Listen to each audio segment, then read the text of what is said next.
Maiksi lang po ang ating opening statement. Nakita natin sa presentation kanina kung paano dumaan yung nahuling araw ng impeachment trial. And tunay ngang sa bibig nahuhuli ang isda. Sa depensa na mismo nang galing, dapat daw i-allow ang mga tanong na misleading. This clearly shows their strategy for the entire process of the impeachment trial. At gusto rin natin pong magpakita ng video kung saan makikita rin natin yung same strategy na to nanggaling din sa bibig ni VP Sara. Kung maaari pong i-play yung video. Play the video, please.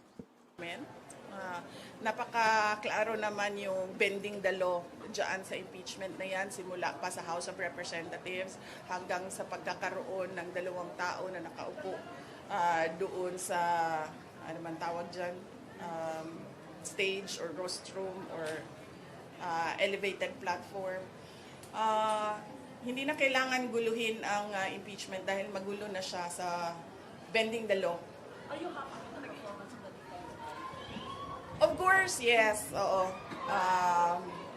Nagpapasalamat lang talaga ako dahil merong mga abogado na tinanggap ang aking kaso at they are diligent and passionate enough to defend me. At kung maaalala natin, meron din pong statement si VP Sara using the Office of the Vice President, seal and logo, on the day 4 of the impeachment trial kung saan sinabi niya na quote-unquote, the complaint is not supported by evidence. Hindi na po nakakagulat na estratehiya ito noon hanggang ngayon. What can we expect from a defense panel whose client apparently does not recognize the institutional process being afforded to her? Quote-unquote, bending the law raw ang ginagawa sa impeachment court ng Senado. Bakit hindi siya humarap at sa paglilitis mismo maghabol ng mga saloobin niya? Ultimately, kung may dapat sitahin ang impeachment court, si VP Sara iyon. Siya mismo ang bumabaluktot ng batas, lalo na sa kanyang questionableng paggasta ng confidential and intelligence funds na hanggang ngayon wala pa rin pong sagot sa taong bayan. Sa atin po, klaro po ang gusto nating uphold. One court, one standard. Kung bawal bastusin ang impeachment court, dapat bawal para sa lahat.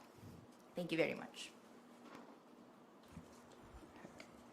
Would the other members of the panel? Kong Chel, go ahead. Magandang umaga po sa atin lahat.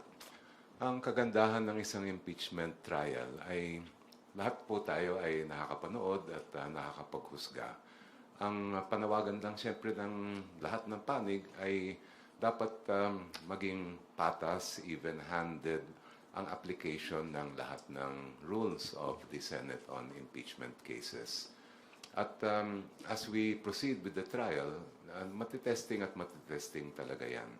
Kaya makikita natin sa mga darating na mga araw, linggo o kaya buwan kung gaano ba kahigpit ang pagtatrato ng presiding officer sa mga rules na inihain ng Senado bilang isang impeachment court.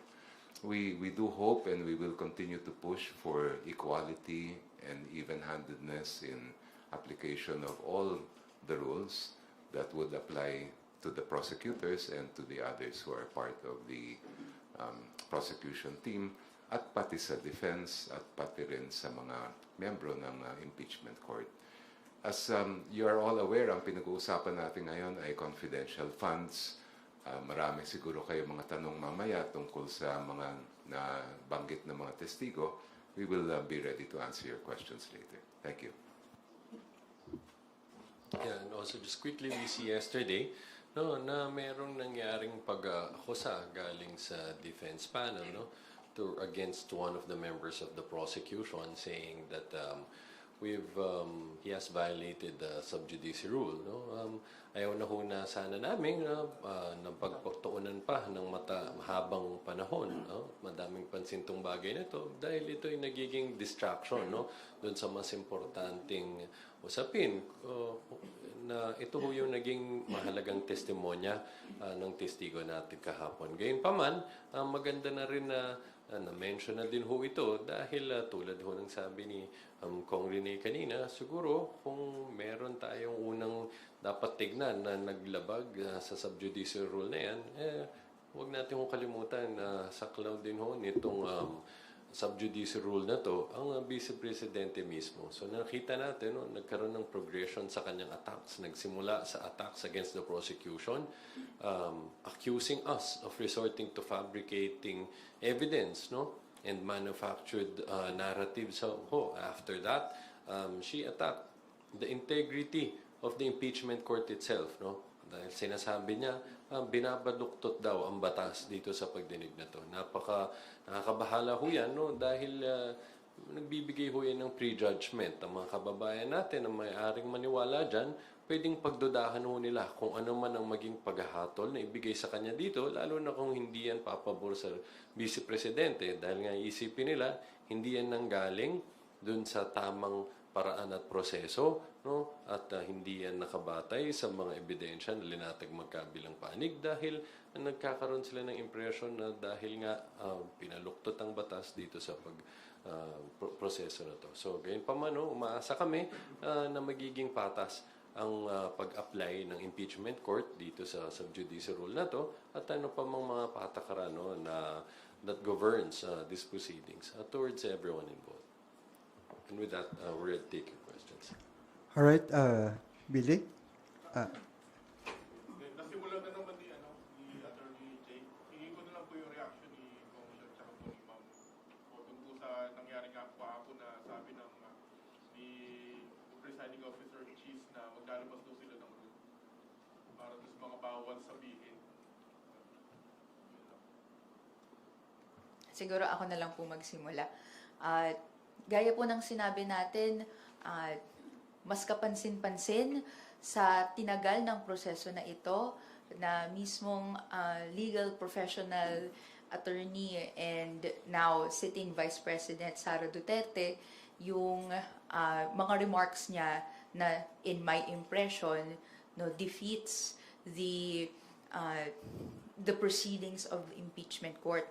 Kung at every turn sasabihin niya may quote-unquote bending the law na ginagawa dito sa loob, kung sa simula pa lang ay gusto niyang sabihin quote-unquote fabricated daw yung evidence, kahit hindi naman po galing sa House of Representatives to, galing po to sa iba't ibang government agencies na pinasa sa kapwa government agency yung meron silang mga records na galing mismo sa OVP, kailangan pong aksyonan yung mga ganong mga sentiments. So, ay naasahan po natin, gaya po sinabi ng mga kasama ko po dito sa panel, we're expecting even-handedness, we're expecting fairness, and kung at the end of it, gusto natin may pananagutang itawid sa mamamayan sa hindi tamang paggasta o alam sa katotohanan ng paggasta ng confidential and intelligence funds, no, dapat po magsimula to sa pagprotekta ng authority ng impeachment court na gawin yung kaya niyang ginagawa.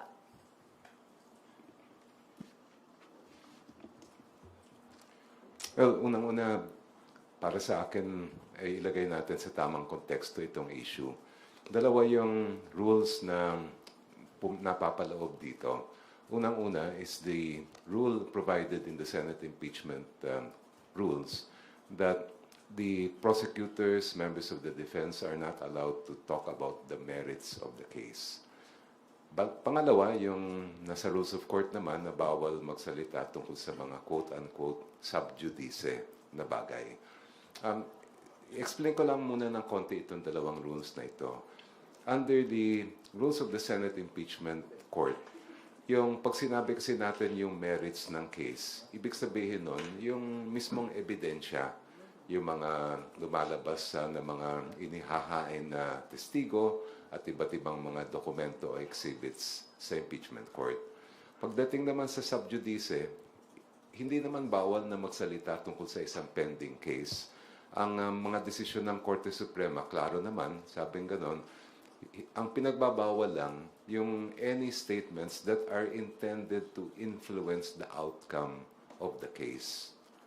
So halimbawa, may nag-report sa mga nasa media tungkol sa factually kung ano yung nangyari nung isang hearing, ay walang problema yon. Hindi naman yon sub judice. Halimbawa rin, merong abogado, whether member of the either side or hindi, na nagpaliwanag lang kung ano bang ibig sabihin ng isang legal principle o isang legal procedure na nangyari sa impeachment court, ay sa aking pananaw, yun ay hindi rin lalabag sa sub judice rule. Even when it comes to the merits rule, ay wala rin siyang violation. So that is my understanding of the rules, and as far as we are concerned, wala naman kaming nakikitang mga problema pagdating dyan. And I think that both sides should have that opportunity to speak about the case, basta't within the limits imposed by the law. Thank you. Dadagdag ko lang ho ng mabilis.